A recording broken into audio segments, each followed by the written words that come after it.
respected holy workers of Sri Sri Thakur, my beloved Satsangi brothers, mothers and sisters, and all the Satsangi lovers present here, I express my heartiest greetings, love and regards to all of you. First of all, I want to thank the organizers to arrange such a beautiful conference to convey the messages, the ideology of Sri Sri Thakur to the youth of our society.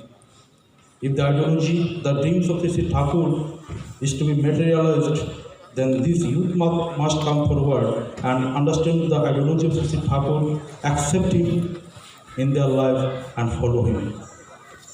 This is necessary not only for the development of our society and nation, but also to combat the deteriorations which are being observed in today's youth. I hope this conference will show a new direction to our society, our nation, and such more conferences will be organized in other parts of the country in near future. Now let's come to my slides. I have been asked to speak on the topic, how the mission of Sri Sri Thakur Anukul Chandra is essential for today's youth society. Cordless please. Cordless mic.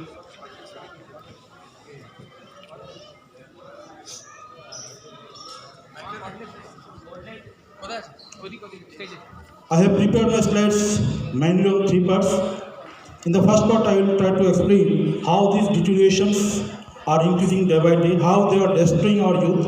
In the second part, I will try to explain the reasons behind these kind of deteriorations. And in the third and last part, I will try to explain how the ideology of Sri Sri Thakur is useful to combat such kind of deteriorations.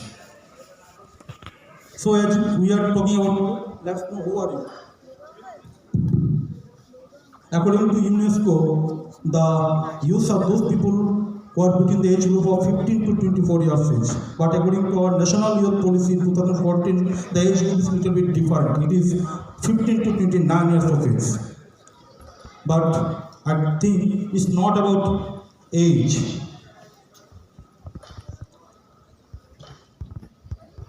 Youth are those people who are aspirational, energetic, restless, thirsty, progressive, who want to change the society and who are innovative.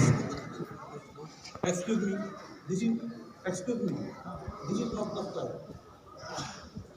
This is not the slide. Who is moving it?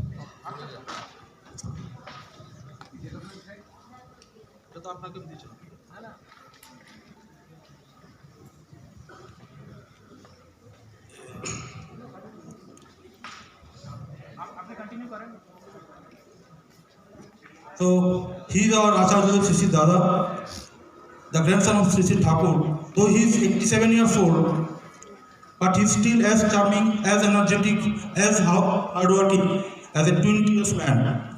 And in this age also, he doesn't hesitate to move around the country to establish Sri Sri Thakur. And he is trying to change our society, our nation, our world, according to the ideology of Sri Sri Thakur. And I think he is the role model for all the youth of our society.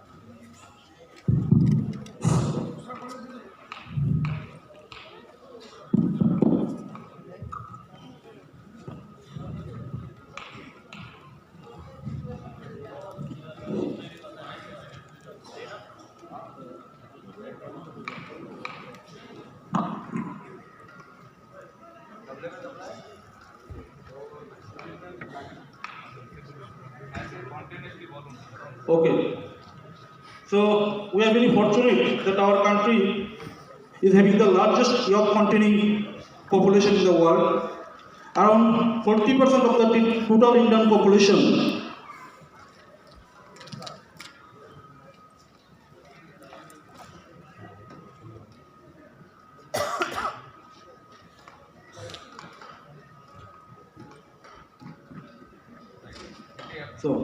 around 40% of the total Indian population are between the age group of 13 to 35 years old. And moreover, more than 50% of total Indian population are less than 26 years old. This is because of this largest youth containing population, India is being predicted as the future superpower of the world. Because these youth are the main force in the field of politics, economics, science and technology. But instead of such a largest job containing population, such a bad prediction, why India is still fighting with illiteracy, with corruption, with poverty? Why after 70 years of independence, India is still considered as a developing country, not a developed country yet, because there are some dark sides which are engulfing our youth day by day. These are mainly the excessive materialistic lifestyle by our youth. They are more concerned with their materialistic needs. The self-centric mentality of our youth, most of them are not able to think beyond their own materialistic needs. That there is decreasing morality, rigors, mutual respect and beliefs. There is lack of idealism in our education system. There is increasing juvenile crime, drug addiction, suicide, increasing unemployment among the youth, and there is increasing illicit sexual relations and divorce cases. Also, there are increasing incidents and prevalence of mental depressions. All these factors are destroying our youth. In the coming few slides, I will try to explain how these deteriorations are increasing day by day. If we talk about suicide, you will be surprised to know that India is having the largest suicide death rate in the world. From 1990 to 2016, during this 26 years duration, suicide death have been raised to by 40%. And every hour, one student commits suicide in India. But what is more dangerous is that around 63% of all suicide deaths are recorded to be in the age group of 15 to 39 years. That means youth are committing more suicide than other age groups. If we talk about drug addiction and substance abuse in India, according to UN reports, during last decade, there has been 30% increase in the drug abuse in India. Every year, around 20 million children, and every day, around 55,000 children, note the number, it is 55,000 children are being addicted to tobacco-like substances in India. And what is more horrifying is that around 63.5% of all drug addicts who attends the hospital outposts of the country belongs to less than 15 years old. That is, children are being addicted more. Talking about juvenile crime, according to and Times of India report, from 2010 to 2014, during this 5 years duration, that is when the internet access has been made easy, juvenile crime in India has been raised by 47%. And according to an international journal, pregnancy due to illicit sexual relations or extramarital relations has been raised by 50% from 2009 to 2013. And around 49% of these pregnant mothers are below 18 years, that is, teenagers are being affected more. Divorce was not a so common factor in our society as Western countries. 10 years back, it was 1 divorce cases per 1,000 couples, but today the number is 13. That is 13 divorce cases per 1,000 couples. If we talk about mental depression, it is taking the shape of an epidemic day by day. India is having the largest share in the number of mental depression patients in the world. Around 6.5% of total Indian population are suffering from mental depression. WHO is predicting that very soon, every 4th person in the world will be suffering from mental depression. All these deteriorations are destroying our youth. But what are the reasons? Social scientists have ruled out few reasons behind them. They are mainly the competitive and stressful lifestyle and fear of failure. Actually, our daily demands are not determined by our actual necessities of life. Rather, they are determined by people surrounding us. For example, if my friend is having a car worth 10 lakh, then I must have to buy a car worth 12 lakh. If my neighbor is having a 2-story building, then I must have to construct a 3-story building. Such kind of unnecessary competition in today's life are putting extra mental stress on our life and deteriorating our mental health also. There is overpressure in education and workplaces. In today's modern education system, we are putting unnecessary extra pressure to our students from their nursery level itself. Every parent wants their child to score more than 99%. Every child has to be expert in drawing, in singing, dancing, side by side, scoring 99%. And all the parents are trying to fulfill their unsolved desires through their children. Such kind of unnecessary stress are putting our children in excessive mental depression, which later on turned to be a chronic mental depression. And such kind of pressure also being observed in private jobs faced by our youth. There is loneliness, misunderstanding in relations, and both working parents, resulting in less time to look after the children. In today's life, most of the families are nuclear families, and trend of both working parents making our children more lonely. Moreover, over dependence on gadgets, mobile apps, social sites are putting our youth loneliness. I may have thousands of friends in my Facebook, WhatsApp, but in my real crisis, I don't find anyone to stand beside me, to guide me, to help me. This is the real scenario of today's youth. Parental conflict and separation. Sri Thakur clearly says, স্বামী স্ত্রীতে ঝগড়া করে ছেলে পুলে দেখে গুল্লাইরি সদর দ্বারে বাঁচা গলুই রাখে। That is fighting of parents in front of the kids puts an excessive mental stress to these kids, which later on increases their risk to develop mental disease or to be of distorted character.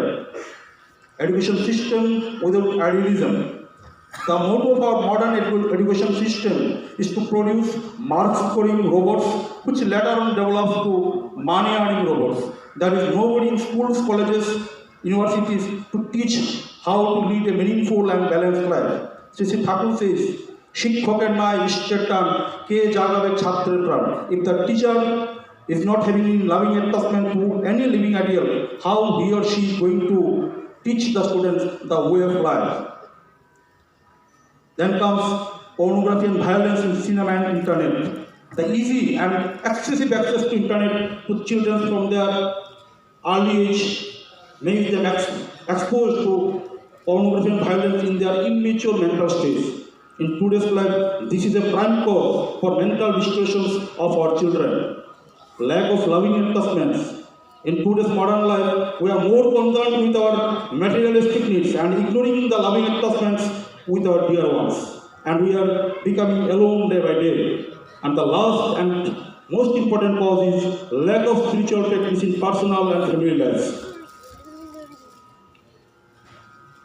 All these reasons are making our youth unhealthy, both physically, mentally, and socially. Long years back, WHO, that is World Health Organization, defined health as a state of complete physical, mental, and social well-being, not merely the absence of disease or infirmity. But after making this definition, lots of WHO executives started arguing that this definition is incomplete. They mentioned that there must be a fourth dimension which is missing. They mentioned it as spiritual vacuum. During this debate in World Health Assembly in 1983, Dr. Abdul Rahman Al-Wadi spoke in his speech that material progress in the present world has reached levels unprecedented in the past history or civilization. Yet we find that what prevails in this world are anxiety and apprehension. So much so that one would say that the distinguishing feature of this age is a sense of loss and uncertainty. We have stripped man about the last decades of his spiritual halos, and materialism is now in full control of all aspects of our lives, to the extent that man feels lost and restless, desperately seeking tranquility and peace of mind. I am quite certain, he concluded, that regardless of what we do to provide health care for the body and the mind, man should remain lost and restless until we provide for the spiritual aspect of life. This debate going on for long years, and ultimately the final definition of health was set as a dynamic state of complete physical, mental, and spiritual and social well-being, and not merely the absence of disease or infirmity. That means WHO agreed that without spiritual practice, without spiritual attachment, we all are actually unhealthy. The eminent social scientists and psychiatrists from Western countries were in search how to combat this kind of deteriorations in your society. They performed lots of scientific studies to see how the spiritual practice is effective to combat such kind of deteriorations. Such an eminent psychiatrist, Dr. Alan Barkin from Brigham Young University, he mentioned in his research paper that considerable evidence indicates that religion involvement reduces such problems as sexual permissiveness, teen pregnancy, suicide, drug abuse, alcoholism, and to some extent deviant and delinquent acts, and increases self-esteem, family cohesiveness, and general well-being. More generally, social scientists are discovering the continuing power of religion to protect the family from forces that will tear it down. Such as another psychiatrist from Washington DC, David Mower, he mentioned those pursuing a personal relationship with God tend to have improved relationship with themselves and with others. This spiritual practice was the fundamental aspect of our Aryan culture. Spiritual practice in daily, personal and family life under the guidance of Guru was a primary aspect of our daily life. But day to day, we are moving away from this spiritual practice, and the result is in front of you.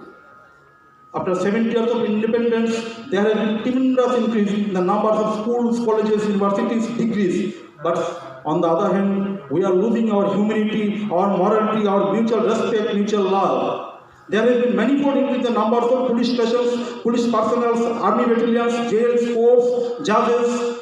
But side by side, there has been manifold increase in the number of all crimes.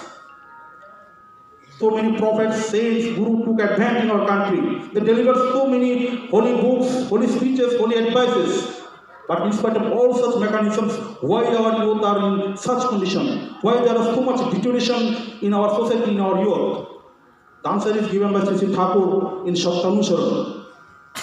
He says that degeneration of humanity began at the moment when the unseen God was made infinite, and ignoring the seers, the worship of their saints began. O mankind, if you desire to invoke your good, forget sectarian conflict, be regardful to all the past prophets, be attached to your living master or God, and take only those who love him as your own, because all the past prophets are consummated in the divine man of the past, in the present. So this is the main reason. We are more interested to read and listen Ramayana, Gita, Bible, Quran, but not involved with the daily practices which are increase our loving attachment to the living ideal, to Lord Rama, Lord Krishna, or Lord Jesus, whatever. We don't have any loving attachment with the present living ideal, and this is the reason for such kind of deterioration. Sri Sri Thakur says, ideologyism cannot drive a person. We need a living ideal in whom all the ism and ideology are fully materialized, and Diksha or initiation is the initial step to be attached with living ideal. Sri Sri Thakur Anukul Chandra, we believe he is the living ideal, the Father Supreme of this age. He is fulfiller the best because he fulfills all the past prophets, and also he fulfills all individual instincts. He took advantage among us for the sake of our own protection only. Sri Sri Thakur says, love alone can control everything because it is the elixir of life. When Sri Sri Thakur was asked what is his expenditure and earning, Sri Sri Thakur says, love is my expenditure and man is my earning. Yes, if today billions of people are being connected to Sri Sri Thakur, if they are coming to Devghar, it is because the divine love of Acharya Sri Sri Dada, Sri Sri Babai Dada, Sri Sri Govind Dada. We feel in the deep of our heart. Thousands and thousands of people are coming to Devghar, to Acharya Sri Sri Dada, Sri Sri Babai Dada, with their sufferings, with their distortions due to passionate cravings. Sri Sri Acharya Dada, Babai Dada, and Govind Dada are trying to develop their loving attachment to Sri Sri Thakur, are spreading love towards them, and ultimately they are gradually converting to a character of divinity. The same man-making and man-remitting factory is going on in Devghar Thakurbari. The satsang, the man-making and remitting factory of Sri Sri Thakur is mainly based on three pillars. Their initiation, education, and genetically compatible marriage. The post-Diksha activities of Sri Sri Thakur are easy, scientific, and needed process through which a man develops a loving attachment towards the living ideal, and gradually and unknowingly he converts to a transformed character. In the coming few slides, I will try to explain how the post-Diksha activities of Sri Sri Thakur are effective for every individual. The post-Diksha activities are mainly Nam Dhyan, Ishtoviti, chanting of Shatanukka, eating Thankuni leaf, Shavasana, that is Dhyan in Shavasana, practicing vegetarian diet and addiction-free lifestyle, jajan, education and compatible marriage. Nam Dhyan is the most fundamental and primary aspect of post-Diksha activities. It is the silent chanting of the holy name and meditation with an active adherence towards the master. Through this Nam Dhyan, a person develops loving attachment towards the master, and due to this loving attachment, he is centered around the master and an emotional drive is born towards the master. And when this attachment matures enough to a passion pervading in nature, all the wills, all the commands of the master becomes prominent in his life. And when the master becomes prominent in his life, he gains control over passionate urges. And this control over passionate urges is the primary step towards gaining a meaningful life. Another way of increasing loving attachment to the master is Ishtoviti. Through Ishtoviti, in the hour of pre-dawn, we make our unconditional and volitional offering of Argho for the sole purpose of the Bhog of Sri Thakur. And having to keep this Argho with care and alertness and sending it on exactly the 30th day, a man's mind becomes more alert and deeply. And through practicing this Ishtoviti and natural attachment develops towards him. Then comes chanting of Shatanukka. During offering of Ishtoviti, one must chant this Shatanukka to suggestion. If one reads or chants the Shatanukka daily, especially if one pays attention to the meaning of the content while reading, then slowly it exerts influence over the human mind and helps as well as inspire the person to shape up a sound character in line with these principles. Then comes sitting of Thankuni leaf with its stem. In Ayurvedic medicine, this Thankuni leaf is known as longevity herbs. It acts as a preventive medicine for a variety of diseases, including stomach problem, nervous system, skin disease, and as an antioxidant and many other. In case of unavailability of Thankuni leaf, one can take tush leaves also. Then comes meditation in Shavasana or in cross position. One should practice this 3 to 4 times a day and for a duration of 5 to 7 minutes each. The practice of this Shavdhyana increases our mental stability and removes all the mental stress of our day-to-day life.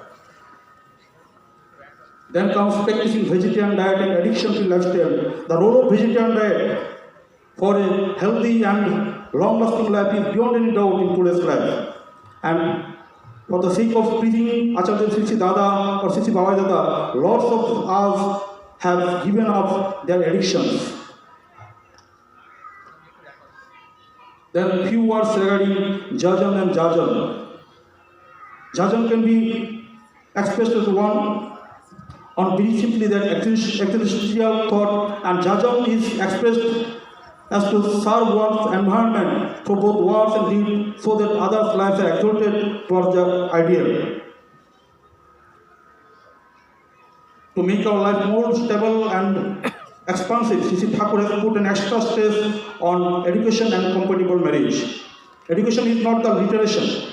Sri Thakur says to transform the instinct into the reality by means of ideal is education. And regarding marriage, Sri Thakur says, "Unnayanar suprajanan eitu biyer mul jemon temon kori biye horish naku bhul." That is development of good progeny. These are at the core of marriage. Do not commit a mistake by marrying indiscriminately. You put stress on genetically compatible marriage. In the last slide, I am making very fast. My time is finished. In the last slide, I will try to put few instances of transformation. The first one, Sri Kajol Chaudhary, I think most of you are well known to him.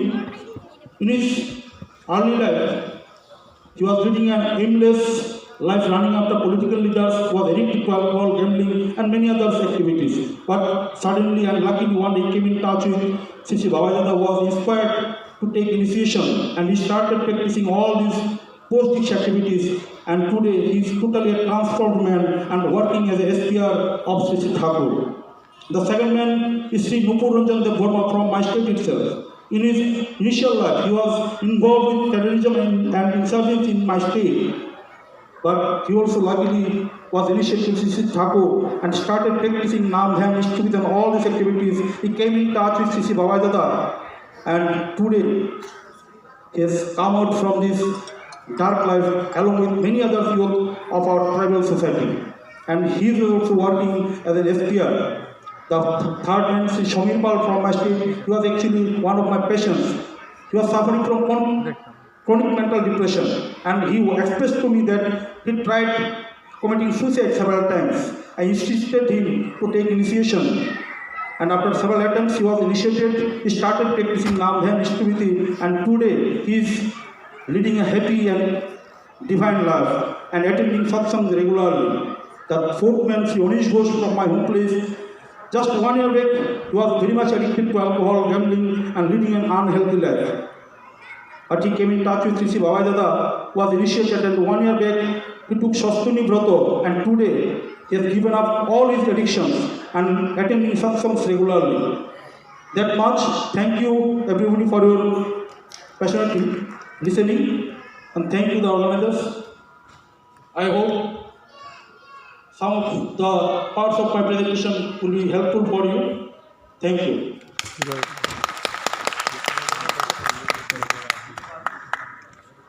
So we are going to have a quick Q&A.